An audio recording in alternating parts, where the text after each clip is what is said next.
Bonjour tout le monde, mon nom est Julien Brault, PDG de Hardbacon. Aujourd'hui, je vais vous parler de deux sujets. Je vais vous parler de Fairfax Financial, dont le PDG Prem Watsa vient de faire un gros achat d'actions dans sa propre compagnie. Selon moi, le Fairfax semble en tout cas vraiment sous-évalué. Puis en plus, quand un PDG qui est considéré comme un des meilleurs investisseurs au Canada fait un pari massif de cette taille-là, c'est quand même intéressant. Puis le deuxième sujet est un peu plus sombre. Je vais parler d'un suicide de quelqu'un qui a perdu beaucoup d'argent en investissant dans les options ou disons en faisant du trading avec des options. Puis en plus, il s'est suicidé. Puis je vais vous parler un peu de c'est quoi les options. Puis de pourquoi, à moins que vous soyez très sophistiqué, vous devriez vous en tenir loin. Avant d'entrer dans le cœur du sujet, juste vous mentionner, je vous invite à télécharger Hardbacon. Hardbacon est une application mobile qui se connecte sur vos comptes de banque et d'investissement, vous aide à prendre de meilleures décisions financières. Donc, allez télécharger dans l'App Store, dans le Google Play. Puis en plus, maintenant, Hardbacon a une version de base gratuite. Donc, je vous invite tous à télécharger Hardbacon. N'attendez plus. Donc, pour revenir à notre sujet, on va aller voir directement Fairfax Financial. Je vous ai déjà raconté une partie de l'histoire, donc je suis en train de taper Fairfax dans Hardbacon. Tadam, Fairfax. Fairfax, c'est un holding. Je dirais que la plupart des actifs de Fairfax sont dans le domaine de l'assurance. À ce titre-là, on pourrait le comparer un peu à un Power Corporation. Par contre, Fairfax est dirigé par un gars qui s'appelle Prem Watsa. Et il a un super bon track record en tant qu'investisseur. On l'a souvent comparé à Warren Buffett. On a dit que c'est le Warren Buffett canadien. L'enjeu, c'est qu'au courant des dernières années, ses rendements ont été inférieurs aux indices. Donc, c'est des rendements qui sont mauvais, on va se le dire. Notamment, ça fait quand même plusieurs années qu'il n'arrête pas d'augmenter sa position dans BlackBerry. Lui a vu quelque chose qui ne s'est pas concrétisé dans le marché. Donc, souvent, il a eu raison. Dans le cas de BlackBerry, ça n'a pas cessé de se contracter. Fairfax est encore un actionnaire important et même majeur dans BlackBerry. Donc, c'est un très mauvais investissement. Il a fait quelques investissements comme ça qui ont été malheureux. Cela dit, là, on parle de Fairfax avec un ratio court-bénéfice de 4,42. Donc, c'est vraiment pas cher, surtout que en considérant que oui, ils ont fait des acquisitions ils n'ont pas des acquisitions, mais ils ont fait des investissements qui ont nui à leurs résultats. Cela dit, l'activité d'assurance fonctionne bien, est en santé. C'est sûr que présentement aussi, pour ceux qui investissent dans le domaine de l'assurance, il y a plus de claims, donc les gens assurés vont faire plus de réclamations à cause du COVID, notamment dans le secteur de la santé. Les gens ont des problèmes financiers. Donc, c'est sûr que ce n'est pas une période géniale pour le monde de l'assurance. Donc, les autres assureurs sont affectés, mais Fairfax est beaucoup plus affecté que ses pairs. Et la grosse nouvelle, c'est que Prem Watsa a doublé sa position dans sa propre compagnie, dans son propre conglomérat Fairfax, et il a injecté à peu près 150 millions de dollars hier. En fait, probablement que ça peut faire quelques jours. C'est hier que c'était annoncé. Et en général, les investisseurs initiés, comme le PDG et actionnaire principal d'une société comme Prem Watsa doivent déclarer publiquement quand ils font des transactions sur leur propre titre, c'est logique.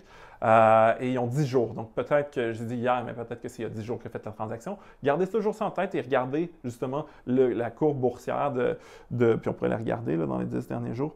Ça ne veut pas dire qu'il l'a fait il y a 10 jours, peut-être qu'il l'a fait hier puis il l'a annoncé hier. Mais on voit quand même que ça l'a chuté, donc c'est pas une question de ça l'a tout remonté la pente. Mais effectivement, le creux était peut-être à la fin mai, comme beaucoup de titres d'ailleurs. Mais quand même, on voit que Fairfax a perdu beaucoup de plumes. On parle d'un ratio court-bénéfice qui est très bas. Donc, quand on a un gars comme Prem Watsa qui fait un investissement massif dans une société comme ça, c'est un très bon signe. Moi, je trouve que Fairfax m'intéresse. Juste à titre de comparaison, on peut s'amuser à regarder c'est quoi le ratio court-bénéfice de Power Corp, qui est un autre conglomérat dont l'activité principale est l'assurance. Donc, Power Corporation of Canada.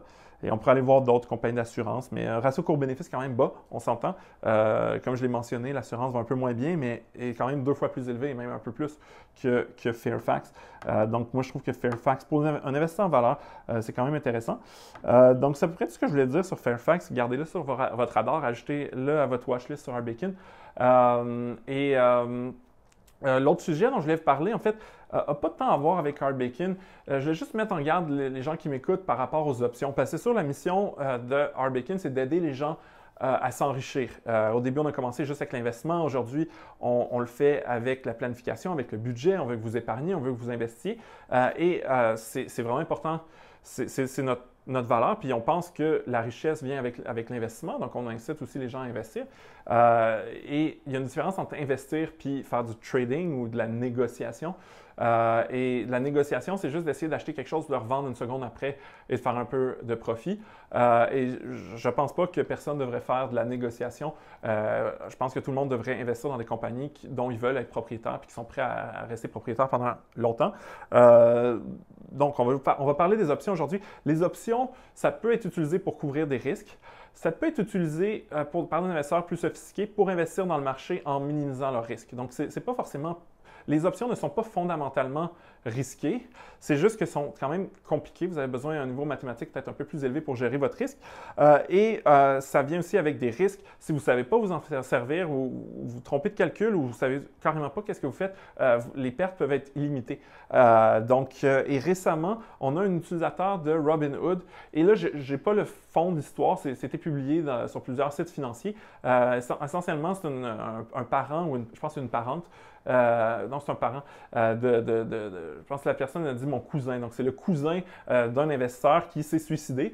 Il a laissé une note à l'effet qu'il a perdu 700 000 $ en négociant des options sur Robinhood. La personne n'était pas riche, donc c'est vraiment étonnant. Un courtier ne devrait pas laisser quelqu'un avoir une position qui dégénère à ce point qu'il y a un 700 000 $ de négatif, à moins que la personne soit soit riche en général.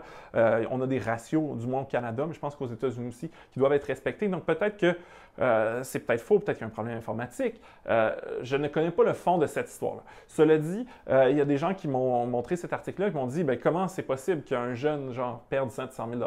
Théoriquement, c'est possible. Le courtier ne devrait pas laisser quelqu'un perdre 700 000 $ à moins qu'il y ait des actifs pour backer ça. Mais théoriquement, c'est possible. Et là, on ne sait pas, cet utilisateur-là, Robinhood, on ne sait pas dans quoi il investit.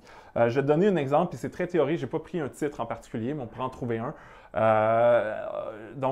Je vais vous expliquer, parce que les options, c'est quand même assez compliqué, je vais vous expliquer une transaction relativement simple. Admettons que je vends des options d'achat. Une option d'achat, c'est de dire, c'est une promesse de dire, vous pourrez acheter, vous avez jusqu'à telle date, donc vous avez jusqu'à 2021, le 1er janvier 2021, on pourrait dire, pour acheter une action de Bombardier, on pourrait dire Bombardier, et vous allez payer tel prix, donc pour acheter Bombardier au prix de, on pourrait dire, 5 $, j'ai aucune idée. Et là, ce qui se passe, c'est que les gens vont me payer. Mettons que je vends cette option-là 1 $, je fais 1 $, j'ai du profit et j'ai rien fait. Ensuite, l'enjeu, c'est que si le prix de Bombardier dépasse le 5 $, moi, je vais devoir acheter dans le marché les actions de Bombardier à perte et les vendre à la personne.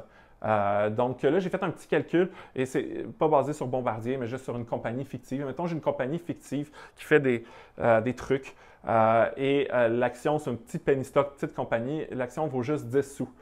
Et moi, je vends 1000 options d'achat qui permettent d'acheter l'action pour 10 sous.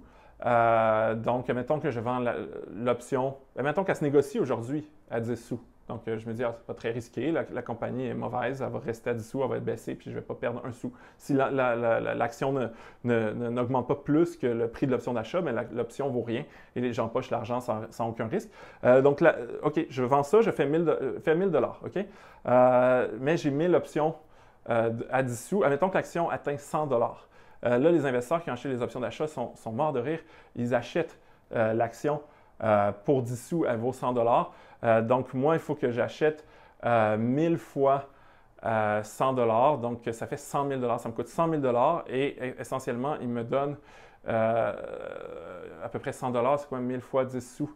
Ça fait à peu près 100 $. Donc, j'ai perdu 100 000 $ facilement. Si on fait juste augmenter le nombre d'options vendues, je pourrais me rendre à 700 000 $. Donc, c'est un des moyens. Il y a plein de moyens de perdre 700 000 $ avec des options. Je vais juste vous montrer un peu. Donc, faites attention. Tenez-vous-en à acheter des actions, des fonds négociés en bourse, des fonds communs de placement. Ça ne vous dérange pas de payer un peu plus de frais de gestion, mais ne touchez pas aux options à moins d'être un investisseur sophistiqué qui sait ce qu'il fait. Moi-même, je ne me considère pas assez sophistiqué pour acheter des options. Sur ce, bonne journée!